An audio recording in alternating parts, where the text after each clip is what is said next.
I stay there, crouched in the darkness for what seems like an eternity. In the distance, I hear the sound of sparse applause. I glance at Suzuha's watch. It's 12:26. I guess the presentation's over. I peek out from behind the boxes, and just then... footsteps. I hear footsteps approaching. I quickly duck behind the back behind cover. My heart is pounding. Someone's coming this way. Who? Is it Kurisu's murderer? I clench my teeth and try to drive away the tension.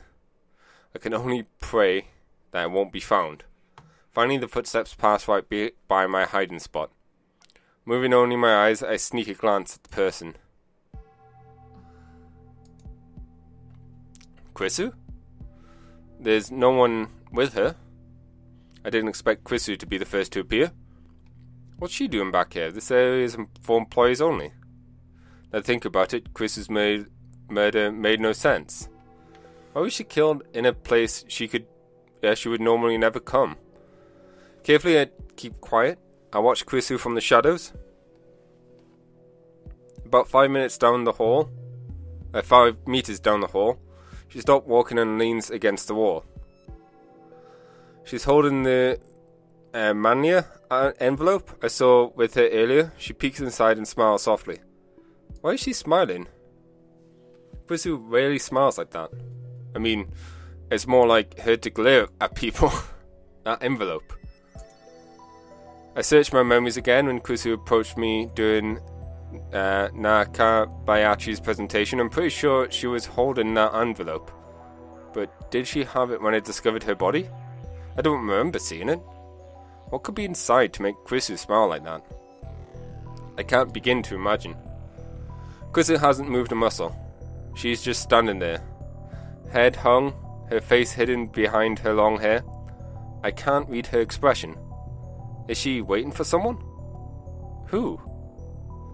Who would meet at a place like this? That's when I hear another set of footsteps approaching. I can't see who it is from where I'm hiding, but given the timing, it has to be the person who killed Kurisu. As proof, Kurisu raises her head upon recognizing the newcomer. She lifts her back off the wall, her expression slowly softens slightly. The footsteps come even closer. Who is it? I wanted to talk. Kurisu suddenly starts speaking. The footsteps pass right by my hiding spot. I'm so tense I can't move a muscle. The newcomer finally appears in my narrow field of vision. And it's...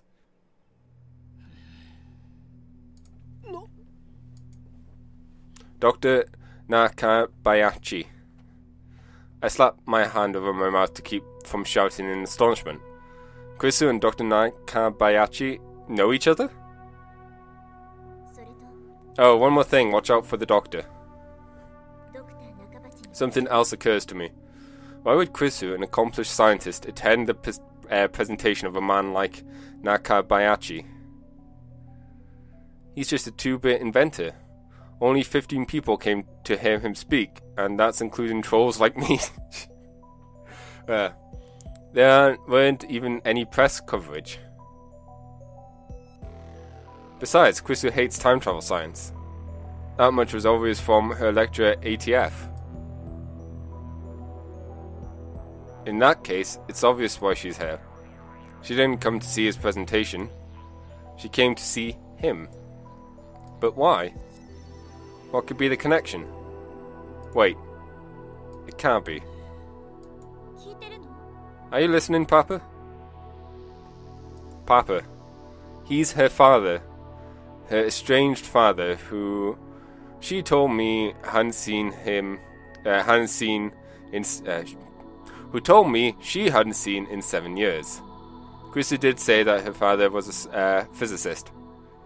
And Nakabayachi clearly is a physicist, though the scientific community at large has rejected his research. But wait, does that mean that Nakabayachi killed his own daughter? Or was it someone else, someone who hasn't yet appeared? There's no way to know. If I could know for sure that he was the killer, then I would intervene right now. But I'm not. I better keep watching, see what happens. What's that? I heard you were giving a presentation on time travel. So I thought about it.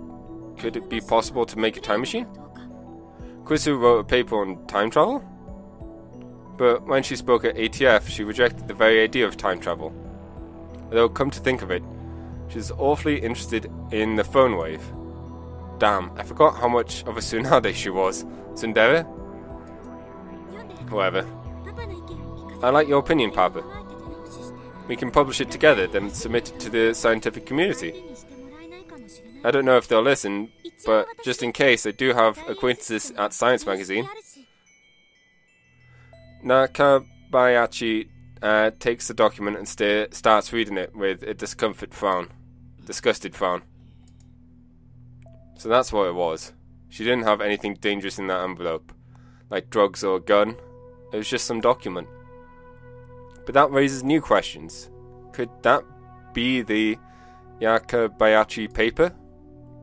According to Suzuha, that document sparked the time travel arms race that ultimately led to World War III and the death of 5.7 billion people. It started with a race between EU and Russia, then America got involved, and things really went to hell. Is that why Kurisu's safety is so important to changing divergence? I get it now. Nothing is nothing is coincidence. Everything is inevitable. Nakabayashi flips through restlessly through the document. He's not even trying to hide his irritation. Did I ask you to write this? Well, no, but you invited me to come, remember? It was the first time we talked in 7 years. That's what got me thinking. I was working on this thesis, I started to realize it might actually be possible to build a time machine. Then if the thesis is published, you could have your revenge in the scientific community for shunning you. I wasn't shunned. It's weird that, shouldn't she be like lower, because his head is a lot larger than hers? It just looks oddly proportioned this way. Anyways, Nakabayashi suddenly shrieks at Kurisu, causing her to shrink back in fear. Those incompetent bastards were just jealous of my superiority. I was the one who gave them up. Please don't yell. Nakabachi. There you go, Nakabachi gives his daughter a disdainful snort, then goes back to flipping through the paper. You read pretty fast, Papa, just like I remember. Nakabachi even ignores Kurisu's words of endearment. Not bad. You think so? We could split it jointly, if you like. I don't mind. No, don't do anything. I'll take care of it. What do you mean? What do you mean? I mean, I don't think you're... don't... What do you mean? What do I mean? I mean, don't think you're special just because you got your... Peddlum thesis published in some magazine. What? Is this how you look at your father? I'm sorry. An awkward silence follows. I feel no warmth between these two. The only thing I feel is distance. Kurisu, in particular, feels desperate to avoid upsetting her father. We haven't seen each other in a while. There's a lot I want to talk about. You're living in Aomori now, right? Kurisu is trying to maintain a cheerful tone, but could see that her expression is stiff. I remember how she said she had trouble dealing with her father. I think my father hates me. She looked so lonely when she spoke those words. Leave. Eh? Go back to America, never show your face to me again. But... You want my opinion? We'll submit it jointly? You don't mean any of that. I know how you think. He sounds like a child with an inferiority complex. This is pity. How dare you? You're supposed to be my daughter. I don't understand. Please calm. I am calm. Don't tell me what to do. This is bad. It's almost time for Chris's murder.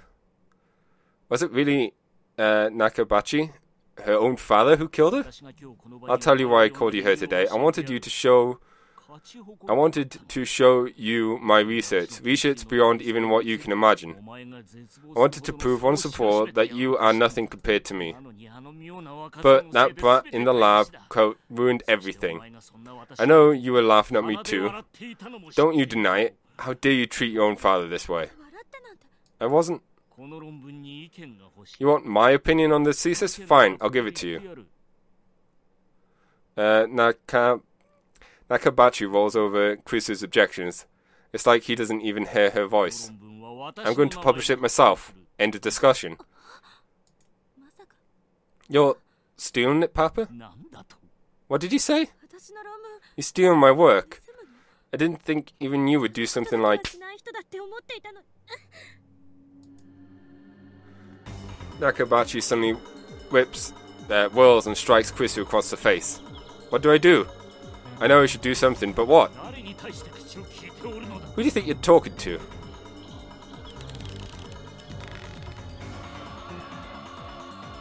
Nakabachi throws the paper aside and seizes his daughter by the throat.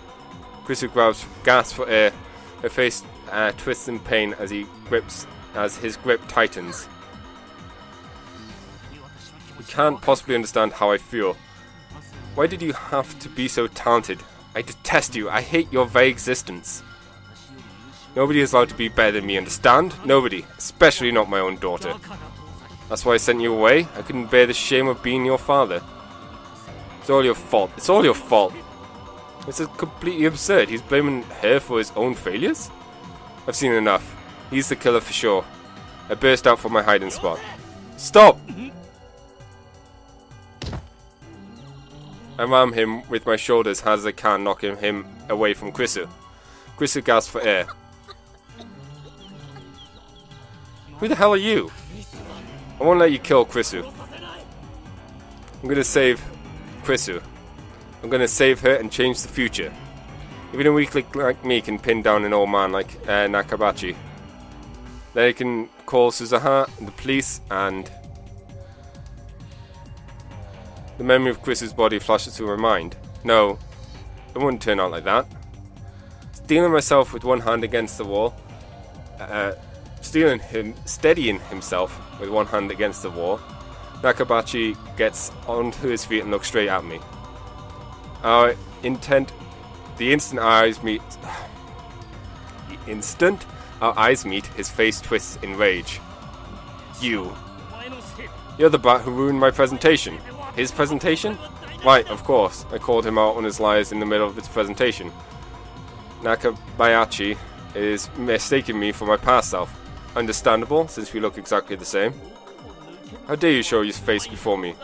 Why does everyone get in my way? I know, you and Crystal planned this, didn't you? Didn't you? He's delusional. You brats won't get away with this. Nakabachi glares at me with bloodshot eyes. Then he takes something out of his pocket. At first I can't tell what it is, but then I see a glint in the dim light. A knife. The blade is about 20 centimeters long. I can't help but shiver at its cold shine. Why is he even carrying something like that? Is he completely insane? Wait, is that the weapon that killed Kurisu? I won't let that happen. Damn! Why is my brain so fixated on that scene? You pay for mocking me.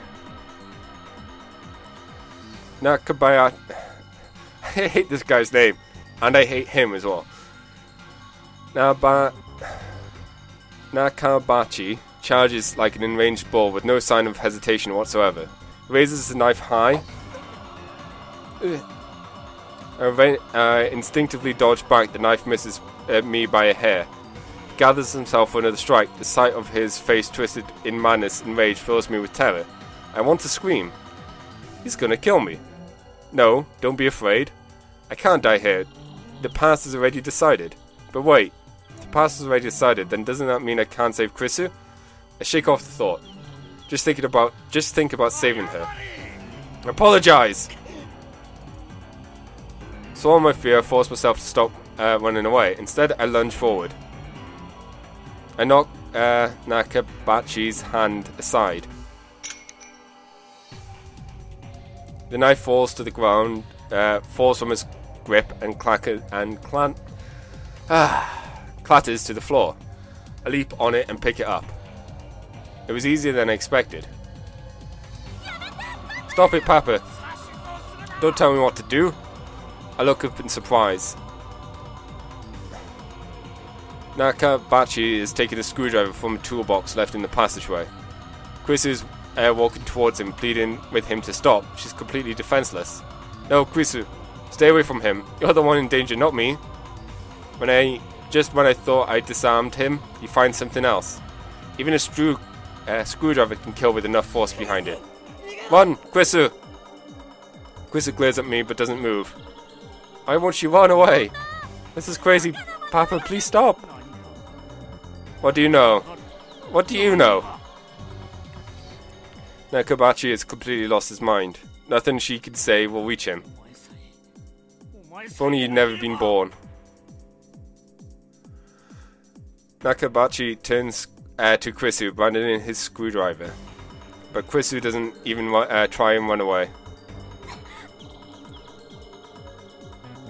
Blood spurts from the arm Kurisu used to guard her face.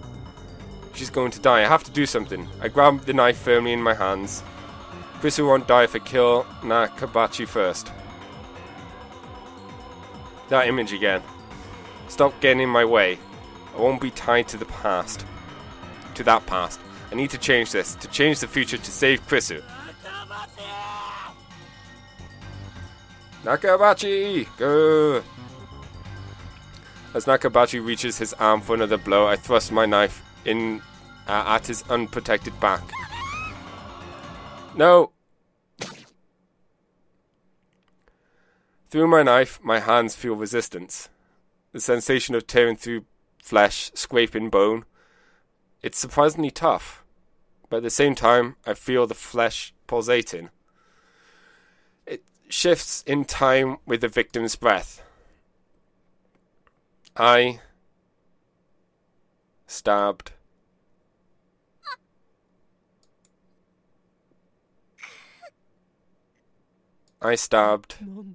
But why? I can't believe my eyes. What happened? I tried to stab Nakabachi. The blade should have pierced his back, and yet... At the last moment, Kurisu forced herself between us, as if to protect Nakabachi. Why? Strength drains from Kurisu's body. She slumps against me, her head on my shoulder. A fitting end for your fools.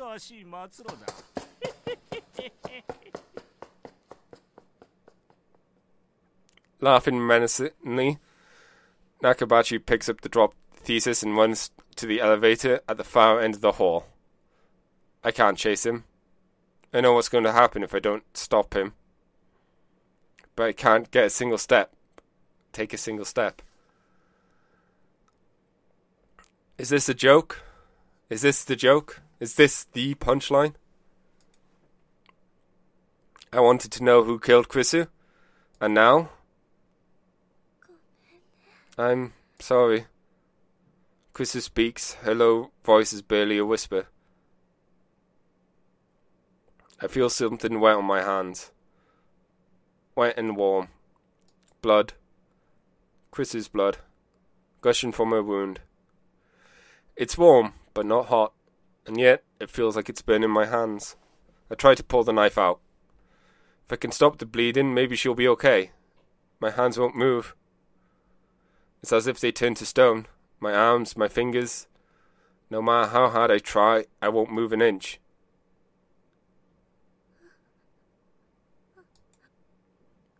Kurisu's breathing quickly grows labored. Labored.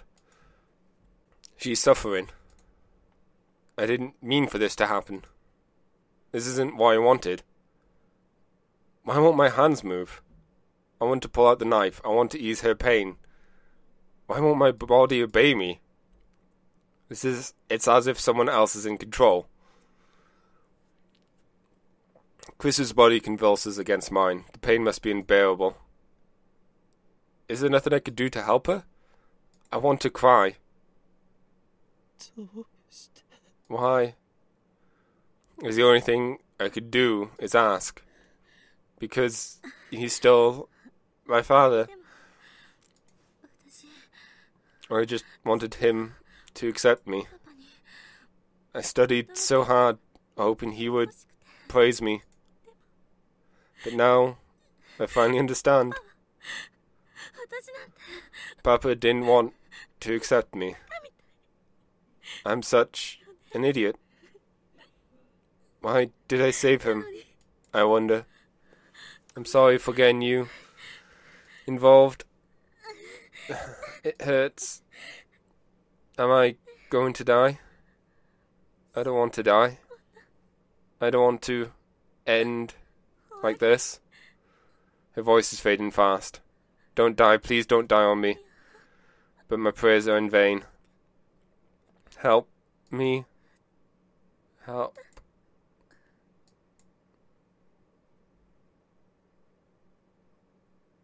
Her body suddenly grows heavy. I can no longer hear the sound of her breathing, and yet the blood from her wound is still warm. I killed her. I killed her. The one who killed Kurisu was me.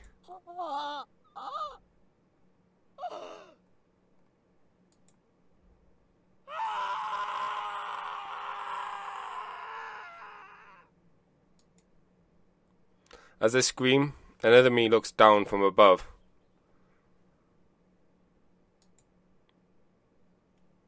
Wait.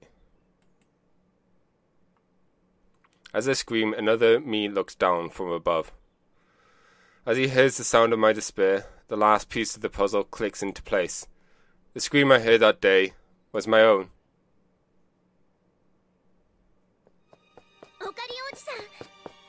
Uncle Ocarine. Someone pulls my arm. Come on, get up. I feel hands slip under my shoulders and drag me away. The knife in my hands pull free from Kurisu's chest. A flesh torrent of blood follows it. Still warm. Open your eyes, Kurisu. Wake up. Put yourself together. We need to get out of here before they find us. I'm sorry. I didn't mean to kill you. I tried to save you. I did. Why is this happening? But someone puts my arm over their shoulder and holds me to my feet, and drags me away step by step. I don't have this strength to resist. Guilt and regret are the only things inside me. I killed Kurisu. Twice.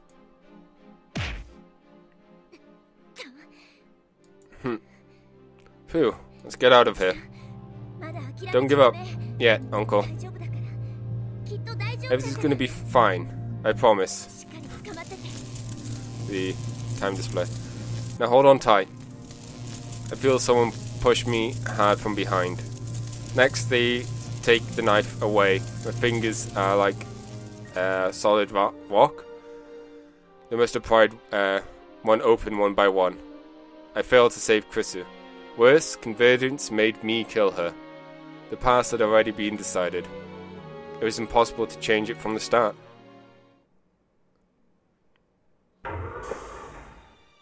Someone drags me out of the time machine. I crumble on the spot, powerless to even stand. Whoa, you're already back? That hasn't been a minute. Ocarine? Well, yeah, because time travel.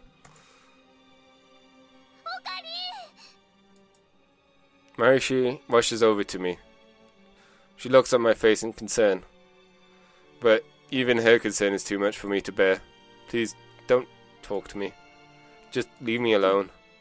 Well, you're covered in blood. What happened? Get him a towel. Dad, and water. And some clothes, too. Hurry. Eh? An explanation, por favor. Just go already. Okay. Dao runs back inside the building. Are you okay? Hang in there. Don't die. It's okay. It's not his blood. Leave me alone. I don't deserve your concern. Save Kurisu? What a joke.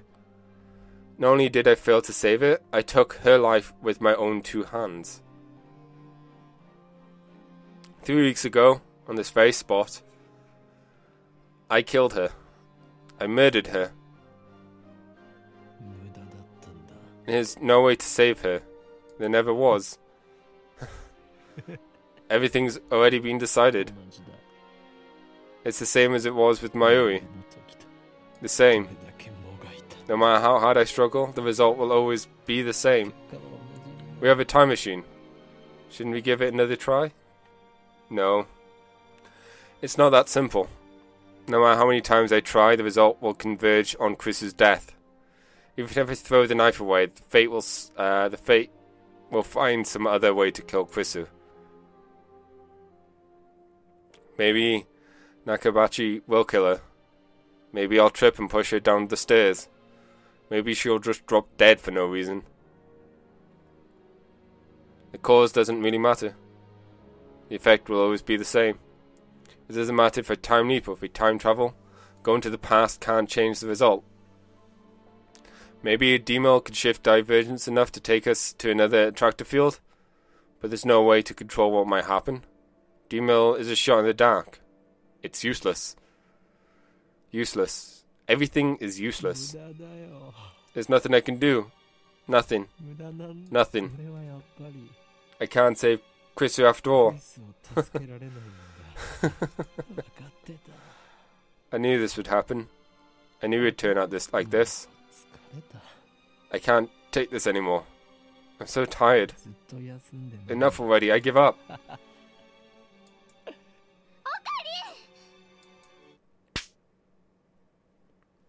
A burning numbness spreads to my cheek. Mayuri hit me. What? She's never done anything like this before. The shock is enough to bring me to my senses, and I'm waking things deep within me I never quite understood until now. Mayuri looks at me with tears streaming down her cheeks. Her small body gently embraces mine, though I'm still covered in Chris's blood. Ocarine, you're not a quitter. Mayuri knows. You never, ever gave up. Not until the very end. Remember? Every day Mayuri prayed for help in the front of Granny's grave. And every day you came to see me. Even on rainy days and snowy days, you always stood next to Mayuri and called my name. Because you were always there for Mayuri. I was finally able to say goodbye to Granny. Mayuri doesn't really understand what's going on, but don't give up now, okay? Mayuri doesn't want to see you sad. Mayuri's gently warmth envelops me. I cling to that warmth. But it's not enough to heal my heart. But I killed her. The person most precious to me, who I wanted so desperately to save. I killed her. Ocarine. I could still feel the knife in my hands. I could still feel her fading heartbeat. I look at my hands over Mayuri's shoulder. They're red with blood. Chris's blood. The shaking won't stop. Tears fall, washing away the blood. Guilt and despair attempt my soul. If Suzu hadn't taken the knife, I might have slit my own throat at this very spot. This reality is too much to bear. But I realize this is retribution. My just punishment for taking the godlike power of time travel and using it to distort the past. Kurisu can't be saved. This has been proven beyond a doubt. At the very least, I can't save her. Not even with Mayuri's encouragement. There's nothing I can do. You're wrong. Suza speaks, her voice is full of conviction. And immediately afterwards, I hear a familiar melody. My mail tone? Mary takes my phone out of her pocket. She's been looking after it. You got mail, Okarin. Mary gently puts my phone into my hand. Yeah, my phone into my hand, yeah. I don't have the energy to check my mail, but for some reason, Suza gestures me to look at it. I reluctantly check my inbox. Turn on the TV? What? Turn on the TV? That's all it says? This sender isn't familiar. Is this a prank? Spam? I'm bewildered. I don't know who sent this. But then I happened to glance at the send time. And the shock is the lightning bolt to the brain. 8th of the 21st of the 8th. From the future. The date was sent. I don't see the 2015, but I'll give you that. August 21st, 2015. 2025, 15, 25 even. No, this doesn't even occur to me. Wonder if my phone has malfunctioned. After all, I know this phenomenon. D-mail? I look up at Suzuha. She sees my confusion and looks at my phone. It actually came through, just like he said it would. Judging by her surprise, I guess she doesn't know much. Suzuha let from 2036. That's 11 years after this D-mail was sent. Does that mean it's not related to her? What does it mean? There must be something something you need to see. Hey guys, I brought the stuff. Dao comes back with a convenience store bag, right on time. Fortunately, my phone has TV reception. As soon as I switch it on, I see a news report standing in front of some foreign airport. Reporter. On.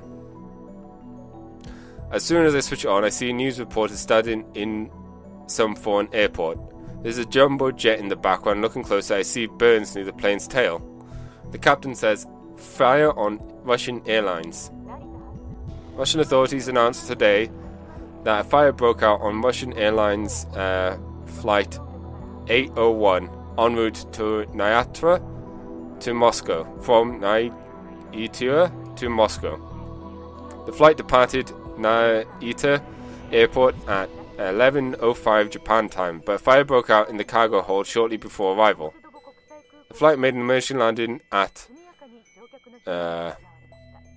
Domodedovo International Airport, where the passengers were evacuated. No one was injured. One of the passengers on the flight 801 was a Japanese physicist who had declared his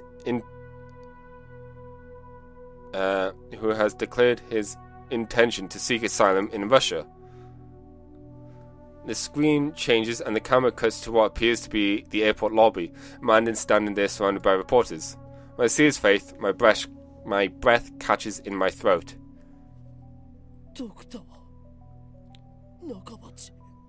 Dr. Nakabachi. Dr. Nakabachi, real name Masuke Shouuchi, made these comments to the press earlier today. I still haven't recovered from the shock of murdering Kurisu. The image of the TV screen of the TV seems like something from a dream.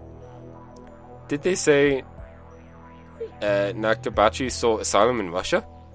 I didn't think people still did that this day and age. I mean, all you need is a passport to travel to Russia. I'm delighted to have arrived safely in this wonderful country. My deepest gratitude to the Russian government for accepting me. What happened to the plane? Read the subtitles at the bottom of the screen. When the cabin filled with smoke, I remained perfectly calm. Some passengers panicked, but they settled down after I gave them a talking to. I somehow doubt that. Nakabachi responds confidently. He certainly doesn't look like the man who could strangle his own daughter. My compliments to the pilot for his safe landing. He's a hero, for he saved not only my life, but my historic thesis as well. The subtitles changed. Is this thesis related to request for asylum? Nakabachi nods theatrically.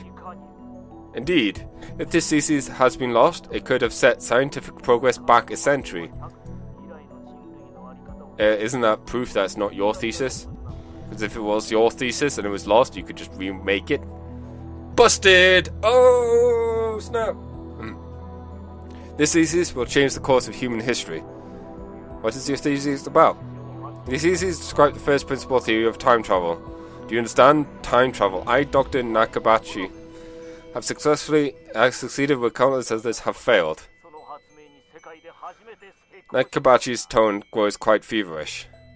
Now he's talking directly to the camera. Moreover, he's not talking about the accident at all. He's just promoting his research. He presents something to the camera. It's the envelope, the one Kurisu gave him. This envelope contains the future of mankind. Soon, all of our dreams shall be realized. When I present these theses to the scientific community, the world will change forever. I will be known as the father of the time machine. I have no right to condemn Nakabachi for his actions. Not one of it was my hand that took Kurisu's life. But at the same time, I can't stop from recalling those words Kurisu spoke. That hurt, betrayed tone that triggered Nakabachi's violence. You steal my work. I didn't think even you would do something like. Do those words not echo in his ears too? How can he stand there and present his murdered daughter's work as if it was his own, and look so proud of himself while doing it? I hear my teeth grinding in my head. Originally this envelope was checked in my baggage. If it stayed there, then it would have been with the cargo hold, and humanity's dreams along with it. However, fate intervened on my behalf as if God himself had decreed that my gestures should be known across the world. Nakabachi thrust an open hand at the camera. Behold the vessel of God's grace, because this was inside the envelope, and set off the metal detector. As a result, I had to take the envelope on with me on the plane. The pilot is a hero, yes, but the true hero, the savior of humanity's future, is this tiny figurine. Sitting in the palm of his hand is a lump of silver metal barely 5 centimeters tall. Mario points at the screen. I look closer. The lump of metal in Nakabachi's hand. It's not just any lump of metal. That's my metal Upa. Look, see there? It has Mayoshi's name on it. Upa is a mascot of a character from a popular card game, Rainer Access Battle. You can see Upa merchandise everywhere in Akibara, from capsules, toys to phone straps to other accessories. But of all the Upa merchandise, the most rare is the metal Upa. The very same metal Upa that Nakabachi is presenting to the camera. Near the bottom of the metal Upa I could see cute letters written in bright red magic marker. The letters read, Mayoshi's. Whoa, you're right, what's he doing with it? I dropped it in the presentation. I looked everywhere, but I couldn't find it. So that's where I went. I can't get it back if it's all the way in Russia.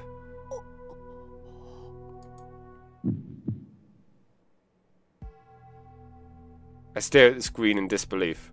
My body is shaking, goosebumps break out over every inch of flesh.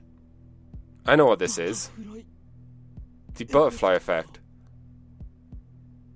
3 weeks ago, Mayuki dropped the metal Upa in the assembly hall of Radican. The tiny figure, a mere child's toy, went on to decide the fate of mankind. It rescued the Nakabayachi's paper from the fire, and in doing so, laid the foundation for World War III. Suzuha, did you know about this? Suzuha answered with a look of apology. Who sent that demo from 2025? Whoever it was clearly meant for us to see the news about Dr. Nakabachi. Sorry. Sorry about what? What's she apologizing for? Sorry for not telling you everything. But we need you to fail once. You had to experience Master Kurisu's death firsthand. What? You tricked me? Not exactly. It's part of the plan, at least that's what I was told. Told? By whom? I'm sorry for making you go through that, Uncle. Tell me what's going on. See for yourself. Suzuha points to the phone in my hand. Then you'll understand. What the hell are you talking about? The message should already be in your phone. The message you sent from 2025. What? A video mail. You received one, didn't you? Ah, she's right. When was that again? July 28th, right after I met Kurisu for the first time. Just as I was about to contact Mayu, I received a mysterious video mail from the address I'd never seen before. Is that what she's talking about? But there's nothing on it, just noise. Try again. Suzuha grins. If you try now, after failing once to save Master Kurisu's life, you should be able to see it. Are you kidding me? Is that even possible?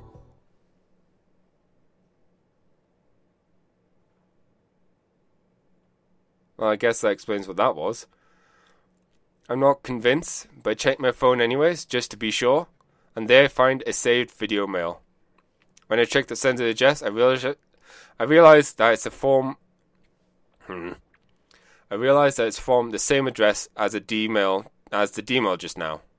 Oh yeah, it is. Huh. So they're from the same person, and that person is me in 15 years? 15 years? 2025, and then I die, according to Suzuha? I sent this message on the eve of my death.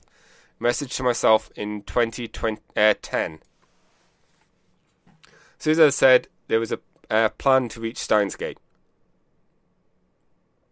Could that plan be in this video? Mayuri and Daru peek over my shoulder.